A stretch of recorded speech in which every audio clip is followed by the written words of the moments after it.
নমস্কার বন্ধুরা, আমার চ্যানেল কুক অ্যান্ড ক্রিয়েটে সবাইকে স্বাগত। আজকের রেসিপি পায়েস। যে কোনো অনুষ্ঠান কিংবা জন্মদিনে সবার পছন্দের গোবিন্দভোগ চালের পায়েস। আমি এখানে দুমুঠো গোবিন্দভোগ চাল নিয়েছি। চালকে ভালো করে ধুয়ে জল ঝারিয়ে নিয়েছি। এরপর দিয়ে দিচ্ছি 1 চামচ ঘি। চালের সাথে ঘিকে ভালোভাবে মাখিয়ে নিচ্ছি। 50 গ্রাম চালের জন্য আমি এখানে 500 গ্রাম দুধের প্যাকেট নিয়েছি। দুধকে ভালোভাবে ফুটিয়ে নেব। এরপর এতে দিয়ে দেব এলাচ। আমি যে চালকে মাখিয়ে রেখেছিলাম দুধের মধ্যে চালকে দিয়ে দিচ্ছি। দুধের সাথে চালকে ভালোভাবে ফুটিয়ে নেব।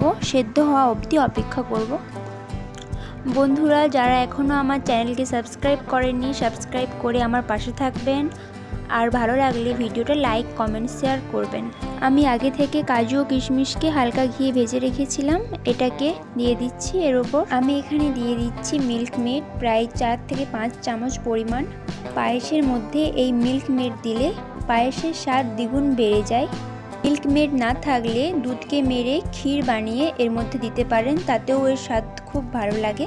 পায়েসের মধ্যে 5 থেকে 6টা বাতাসা দিয়েছি। মিল্ক মেড দেওয়া আছে, এই জন্য অল্প পরিমাণে মিষ্টি দিয়েছি। তৈরি হয়ে গেল আমাদের পায়েস রেসিপি।